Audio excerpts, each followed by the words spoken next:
Vamos a dar inicio a la clase correspondiente al módulo número 2 de análisis y control de procesos. Vamos a tratar lo que se refiere al control estadístico de procesos. La clave del éxito pues reside en ser competitivos. Cuando hablamos de productos y servicios, estos no son ofrecidos de manera casual, sino que existe toda una programación de procesos que están detrás de ellos. ¿Para qué? Para conseguir las especificaciones de calidad que deseamos. ¿Para qué? Para satisfacer las expectativas del cliente. Y nuestros procesos deben funcionar dentro de ¿qué? De un rango de tolerancia que son definidos. Es por ello que se habla de variación. La variación, pues, es parte de nuestra vida. Nosotros no siempre tardamos el mismo tiempo de ir de un sitio a otro, así lo hagamos todos los días. Una comida no nos queda igual, así la hagamos de manera igual todos los días, siempre hay una variación. Pues eso mismo ocurre cuando hablamos de procesos. Los procesos, dentro de los procesos existen variaciones. ¿Qué es un proceso? Bueno, un proceso es un conjunto de actividades que están planificadas, que implican la participación del recurso humano y de recursos materiales, coordinados ellos para conseguir un objetivo previamente establecido, ¿verdad? Y cuando hablamos de procesos de calidad, ¿qué es la calidad? Ya lo hemos hablado. Bueno, la calidad es una medida relativa de lo bueno de un producto o un servicio, si lo vamos a la definición más sencilla, ¿sí? También es el conjunto de propiedades inherentes a darle valor para juzgar un producto. Es la medida de lo bueno o malo que para una persona sea un producto o un servicio. Entonces, decimos siempre que un producto o servicio es de calidad cuando alcanza o supera las expectativas de los clientes. ¿Okay? Entonces, en función de procesos de calidad y de poder evaluarlos y hacer las mejoras respectivas, pues nacen una serie de técnicas y filosofías y herramientas para facilitar ese mejoramiento continuo que debe haber en los procesos y que el resultado que esto va a tener es que tengamos productos y servicios de calidad. Una de esas herramientas es el control estadístico de procesos, que en sus siglas en inglés se conoce como SPC. ¿Okay? O sea, Statistical Process Control. El control estadístico de procesos, según lo define Fisher, es medir ¿qué? Medir las características de calidad de un producto, compararlas con las especificaciones de fabricación o del cliente, y cuando exista una disconformidad, entonces tenemos que realizar las acciones correctivas que sean necesarias para que éstas no se vuelvan a presentar. ¿Okay? En otras palabras, ¿qué es lo que hace el control estadístico de procesos?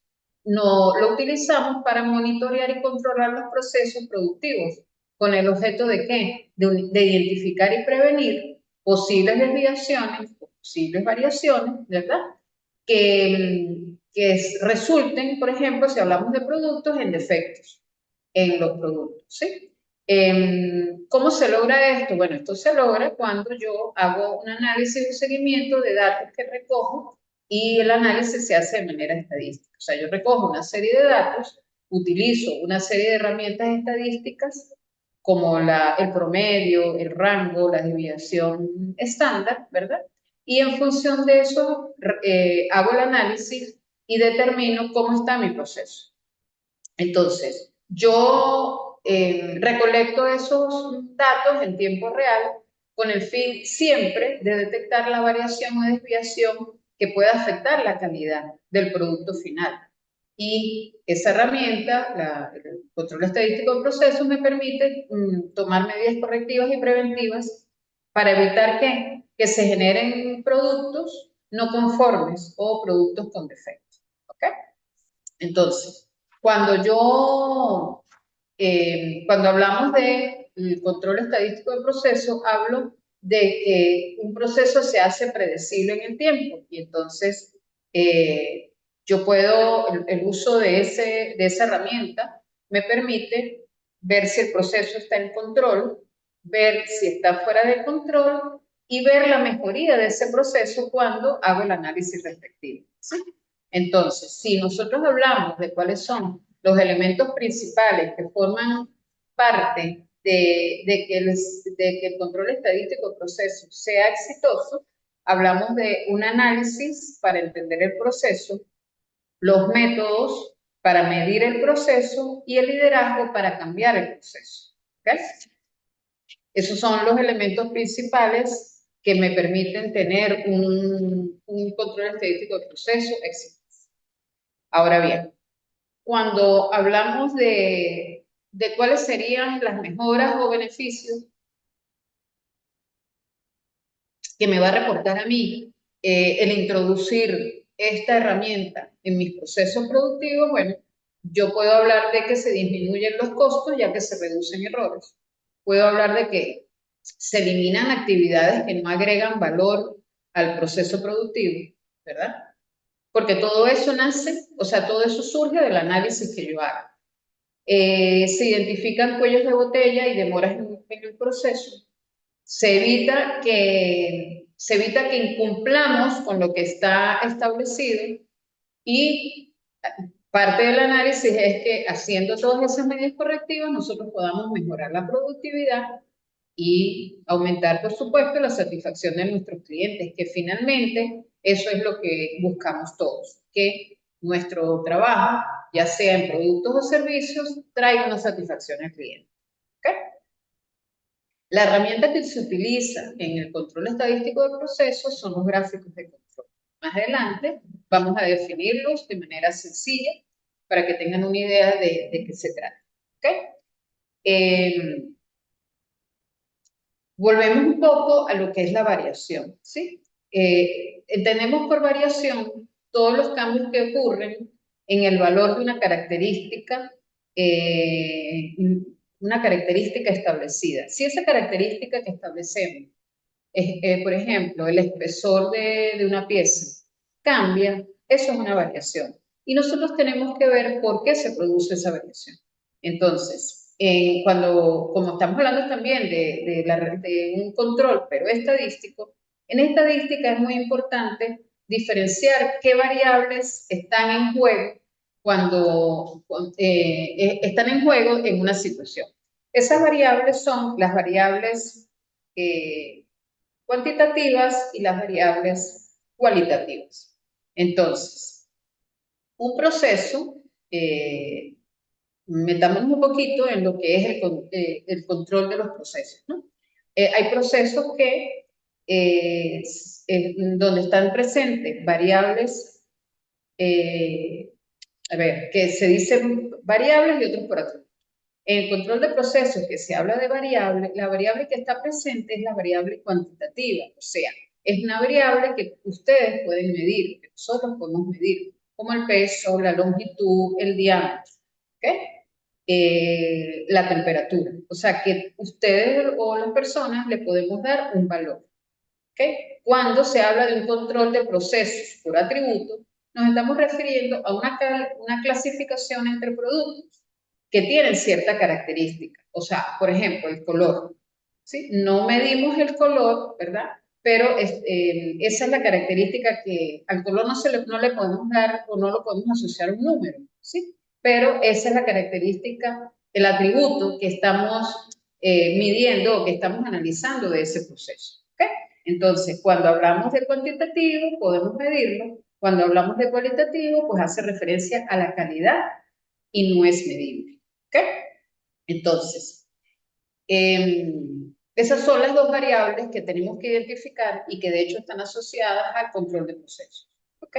Cuando hablamos de variabilidad, dijimos que la variabilidad existe no solo en nuestra vida diaria, en nuestro trabajo, sino también en los procesos. Entonces, en los procesos existe una serie de variables o una serie de factores que hacen que existan variaciones. ¿Okay? Estas variaciones se conocen como las 6M y son, si ustedes lo ven en el lado izquierdo de la figura, son el medio ambiente, el mantenimiento, las máquinas, la mano de obra, los materiales y los métodos. Todo eso hace que varíen que varíen los procesos, ¿sí? Que haya una variación en los procesos, en el resultado del proceso, vamos a decirlo así para que se entienda mejor, ¿sí? Entonces, si analizamos el cuadro que ven, las 6M causantes de variaciones son medio ambiente, mantenimiento, máquinas, mano de obra, materiales y métodos. El control estadístico está relacionado con informar cómo se comportan, cómo es el comportamiento de los procesos, ¿sí?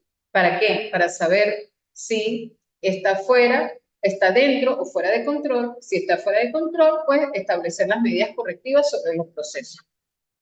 ¿Qué puede darse cuando existen, cuando hay inconformidad? O sea, hay variación y esa variación hay que corregirla. Bueno, se pueden dar medidas correctivas sobre los productos. ¿De qué tipo? Puede haber productos que ya sean desperdicio, o sea, que se pierden porque la variación es tal que no podemos arreglarlo. Existen productos que se desechan y existen productos que se repasan, o sea, que se mejoran, vamos a decirlo así, ¿sí? Entonces, para eso existe, para eso hago yo una inspección, para saber si son productos buenos van a los clientes, si son productos defectuosos, depende del tipo de defecto que tengan, y establezco cuáles son las acciones que debo seguir, ¿ok? Para que el proceso eh, vuelva a estar en control, ¿ok? Eso es básicamente lo que hace el control estadístico. Me muestra, me hace monitorear el proceso y de acuerdo a de lo que nazca de ese análisis que está o no en proceso, tomar las medidas correctivas a las que dé lugar. ¿Ok? Ahora bien, ya vamos a pasar, vamos a esperar un poquito. Ahora bien, cuando hablamos de variación en los procesos, hay dos tipos de variabilidad. ¿Okay? Unas debidas a causas comunes, que son causas que son inherentes al proceso y afectan todos los resultados. Y hay causas especiales o atribuibles, que son aquellas que no son inherentes al proceso y que solo afectan la salida. ¿Okay? Entonces, si me permiten hacer una lectura de la variación por causas comunes, por si acaso quieren tomar nota, la variación por causas comunes es aquella que permanece día a día, lote a lote, la aportan de forma natural las actuales condiciones de las 6M ya nombradas.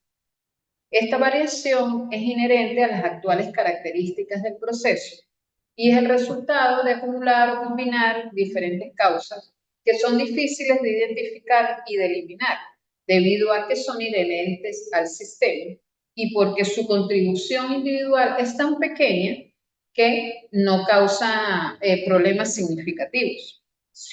No obstante, si se presentan a largo plazo, pueden representar una oportunidad de mejora. Por ejemplo, que de repente haya una variación en el rango de temperatura de un horno.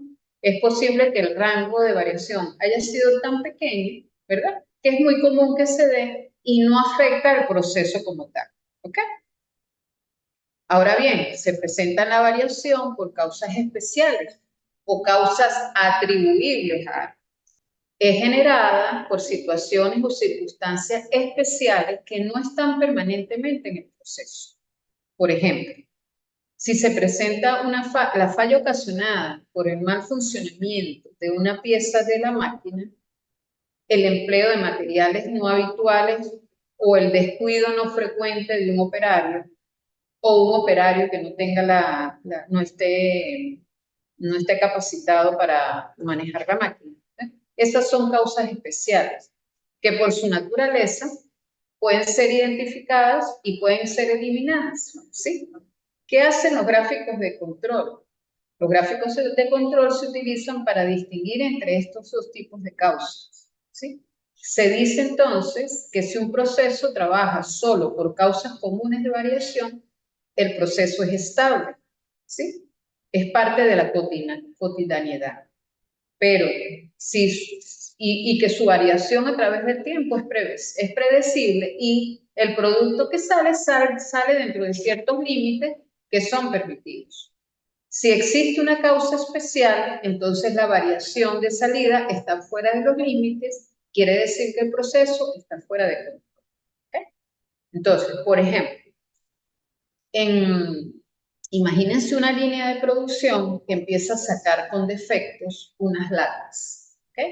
Entonces, si ese desperfecto lo provoca que hay un desgaste natural en la maquinaria, un desgaste que es relativamente menor en la maquinaria, pues los operarios pueden reducir o eliminar esa pieza, ¿verdad?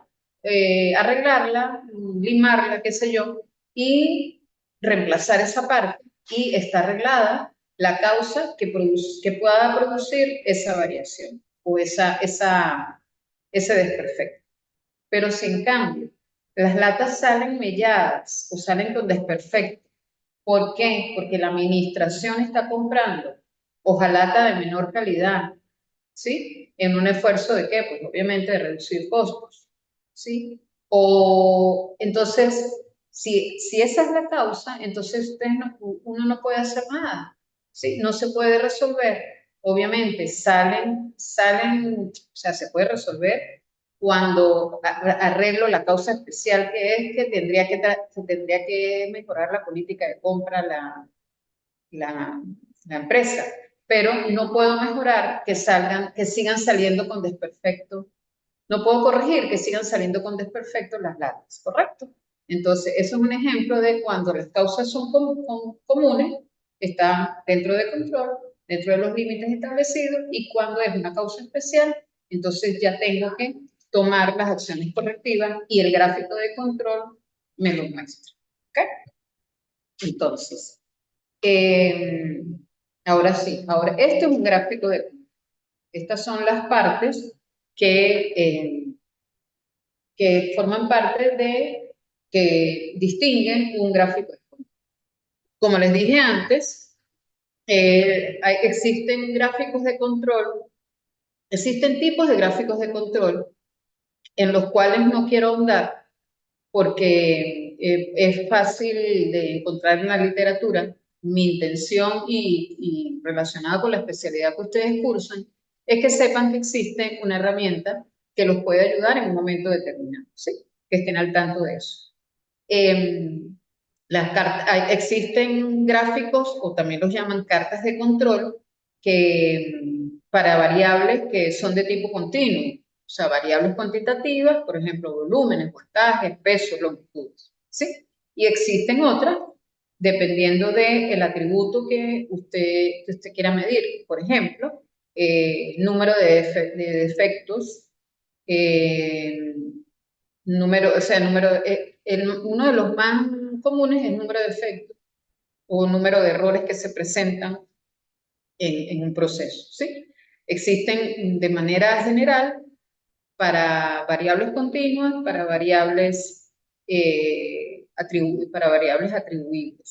Y ellas tienen una subclasificación, pero como les digo, la intención es que las conozcan el gráfico de control de manera general y presentar unos ejemplos donde ustedes puedan ver la utilidad que tiene. ¿Okay? En las partes después que yo grafico y primero recolecto la información y grafico, entonces se establecen a través de unas fórmulas cuál es el límite de control central, el límite de control inferior y el límite de control superior, que como su nombre lo indica, me dicen cuáles son las medidas más bajas y más altas donde se pueden mover los datos de manera tal de que yo pueda tener información de cómo está ese proceso.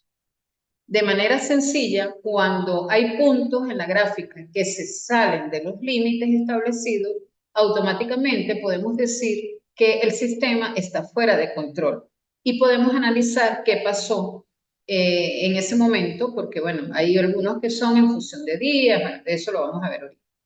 Entonces, no solo se presentan como 8 casos donde no necesariamente se salen todos del límite de control, sino que el comportamiento de los puntos ya está predestinado, da el análisis de que el gráfico de control está, perdón, que el proceso está fuera de control. ¿Okay? Pero de manera básica, si se salen del límite inferior y superior, ya podemos decir que está fuera de control. ¿Okay? El límite superior de control, por supuesto, es el valor más grande aceptado en el proceso. El límite de control inferior es el valor más pequeño, ¿verdad? El valor más pequeño que el proceso acepta, y el límite de control central, pues obviamente es el que, mientras los puntos estén más cerca de esa línea, está más estable el proceso. ¿Ok? Ok, entonces fíjense, aquí hay dos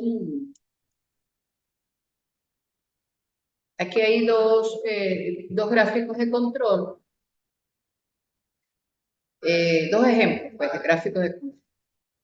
En el primero está graficado los días de estudio se estudió la cantidad de CO2 que hay en el gas, ¿no? Entonces, a través de fórmulas que son de uso común y que están en todas las literaturas, se establecieron el promedio mensual de gas, de CO2 en gas, y los días de estudio, los días en que se hizo ese estudio. ¿Okay? Se estableció que el límite central es el que está punteado en azul, el límite superior el que está punteado en rojo y el límite inferior el que está punteado en verde. ¿Sí? Entonces, el promedio de cantidad de CO2 en gas es la gráfica. ¿Okay? Entonces, fíjense que hay puntos, por ejemplo, en el día 5 de estudio, el promedio se estableció sobre la línea central, ¿sí?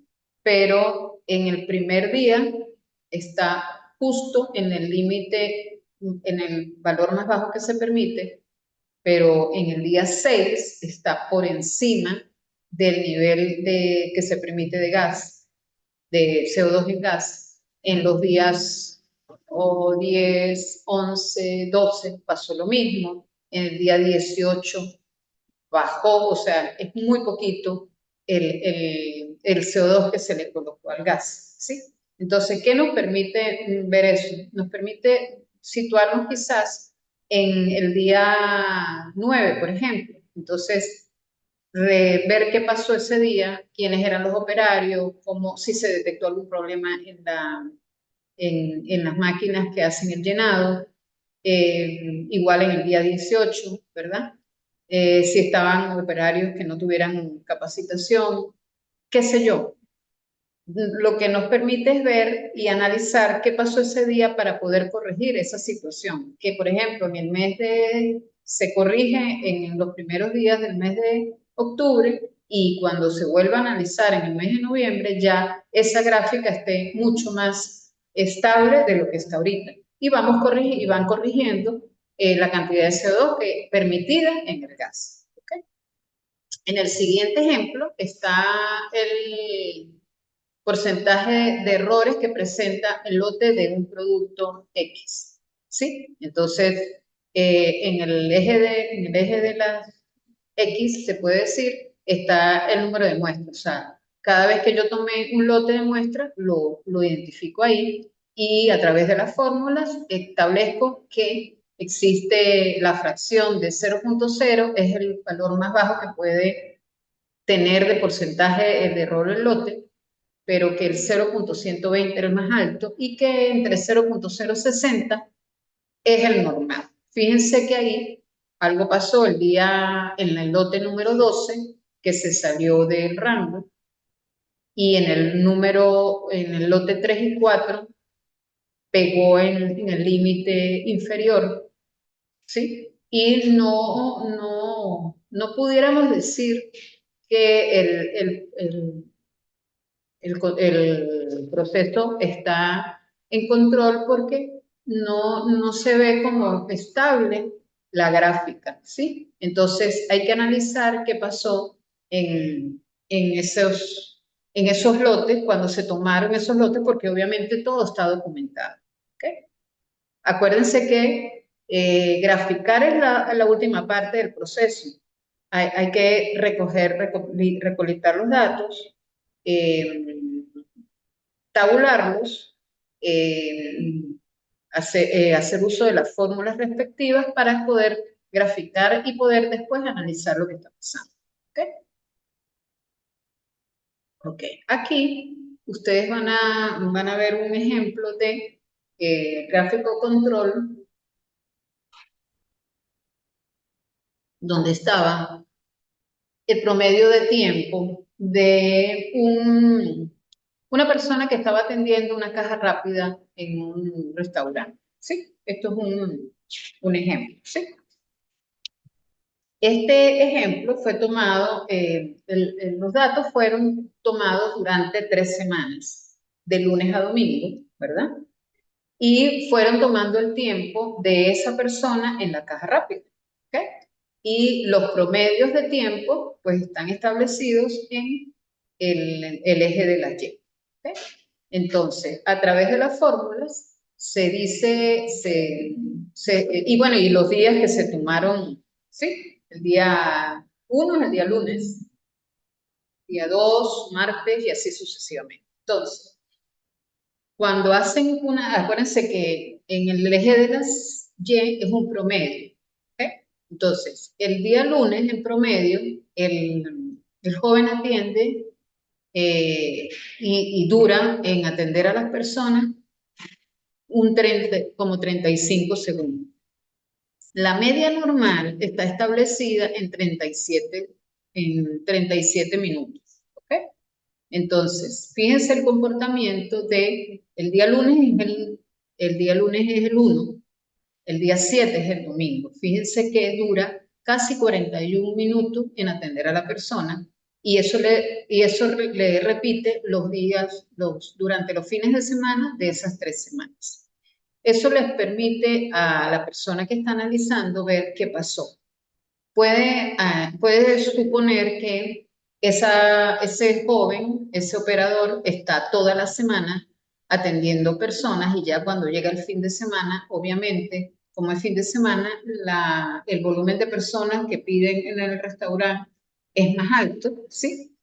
Acuérdense que es la caja rápida y que tiene un cansancio de toda la semana y que por eso en esos picos de fin de semana dura mucho más la atención al cliente, ¿sí? Entonces, pueden tomar medidas al respecto, ¿ok?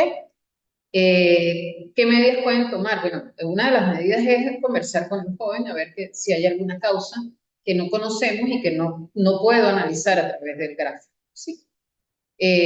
Pero puedo decidir que los días dejarlo a él quizás solo para de lunes a viernes y colocar una caja rápida, una persona nueva o otra persona que solo atienda los fines de semana. ¿Okay? Cuando de alguna manera corrigen esa situación y hacen de nuevo el estudio, debería haber un comportamiento de la gráfica mucho más estable dentro de los límites que se establecieron. ¿Okay? Ese mismo, aquí hicieron los promedios de tiempo, ¿sí?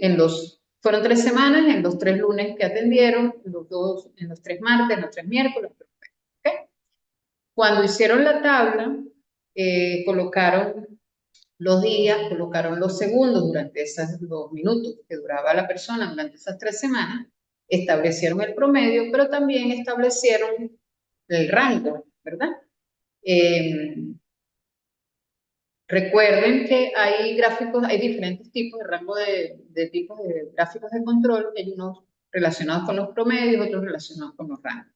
En el caso de rango, fíjense que esta es la misma situación, ¿verdad? Pero graficando los rangos, es decir, el tiempo mayor que utilizó en la atención menos el tiempo menor le dio un rango, un número. Eso fue lo que graficaron aquí. Entonces, si ellos analizan lo que pasó en la primera gráfica, el joven durante los días de fines de semana, su promedio de atención, el tiempo de atención aumentó, ¿sí? Solo en los fines de semana, el promedio de tiempo. Ahora bien, cuando analizan el rango en el que se mueve la atención, fíjense que cambia el panorama. Entonces, el proceso de variación, o sea, a ver, el intervalo en que se mueve, los minutos en que se atiende a la persona está dentro del rango establecido, ¿sí? ¿Ok? O sea que podemos decir que si yo analizo el, el rango, si yo analizo lo que pudiera ser en líneas generales, la atención está bien, porque yo establezco que dentro de, por decir, de entre 30 y límite inferior, entre 34, ¿verdad? Y 40 es un rango normal de atención, ¿sí? Eso es lo que me está determinando la segunda gráfica.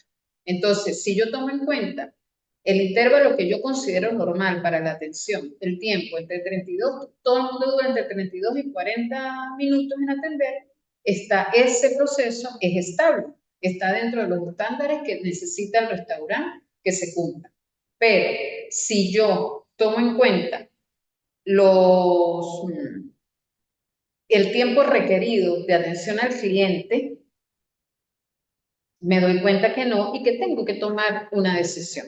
¿Sí? Espero que hayan entendido la explicación de que el gráfico de control me da luces, ¿verdad? Y yo, de acuerdo a lo que él me genera, entonces yo tomo decisión. ¿Ok? ¿Qué me interesa a mí? Me interesa es que lo sepan analizar, sepan que algo está pasando. ¿Sí? Ahí, como les digo, no solo es que se salga del, de los límites establecidos, sino de acuerdo al comportamiento. Pero en este momento, en esta clase y en la especialidad que ustedes cursan, me interesa es que sepan cómo analizarlo, verlo y saber que eso me está dando una información a mí. ¿Okay? Entonces, si podemos concluir, ¿para qué me sirve un diagrama de control? Primero, que es la herramienta que usa el control estadístico de procesos. Y me sirve para, 1, 2, 3, 6 cosas. La primera, determinar el estado de control. ¿Sí? Evaluar si un proceso está estable o no. Determinar cuándo se ajusta ese proceso o cómo lo debo ajustar. Identificar cuáles son las fuentes de variación de ese proceso. Detectar, o sea, me sirve para detectar alguna complicación y me confirma finalmente, después de las mejoras, que el proceso está estable o que el proceso ha mejorado. ¿Ok? Esto es con respecto al control estadístico del proceso. ¿Sí? Yo supongo por la asignatura que ustedes cursan que es una materia nueva que no está muy relacionada o no está directamente relacionada con la contaduría. Sin embargo, debemos saber de ciertas cosas y debemos tener las herramientas. ¿Sí? Entonces, ¿qué es lo que yo quiero de la actividad 2? Yo quiero que ustedes elaboren, les di 8 términos, creo, si mi memoria no me falla, para que hagan un glosario de términos y me digan cuál fue la fuente de información que utilizaron. ¿Sí? Y quiero que hagan una infografía y la actividad decía una infografía sobre los aspectos explicados en la clase. Entonces, esos aspectos han sido, los voy a desglosar para que ustedes tengan una idea de lo que yo quiero que presenten en mi. ¿Okay? Quiero que hablen, plasmen la calidad y los procesos.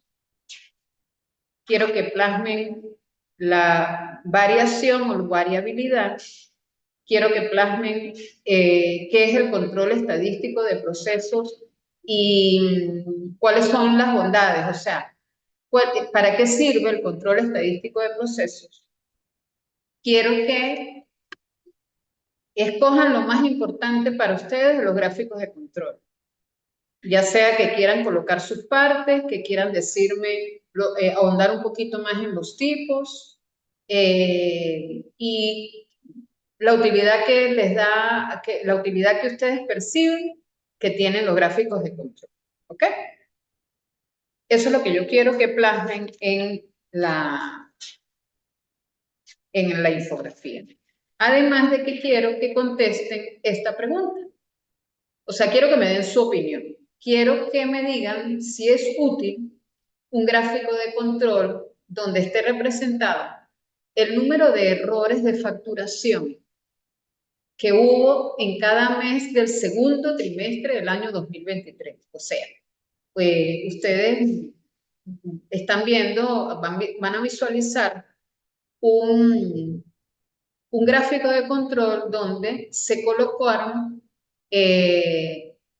los errores que se produjeron en el segundo semestre del año 23, por ejemplo, desde el segundo semestre, parte de julio a diciembre, supongamos, sí, obviamente es una suposición. De julio a diciembre graficamos el número de errores que hubo en la facturación. ¿Es útil? ¿Y para qué será útil eso? ¿Qué harían ustedes con esa información en el 24, en el año 24? Eso es lo que quiero que agreguen al infografía. ¿Ok? De manera sencilla, lo que han entendido del tema. Y obviamente, pueden, en el aula hay un texto que pueden consultar y obviamente pueden hacer una investigación abierta para complementar lo que se ha dicho aquí en la clase. Bueno, gracias por la atención, espero que la clase haya sido productiva y cualquier duda, inquietud, pues pueden comunicarse conmigo con mucho gusto. Gracias y feliz tarde para todos.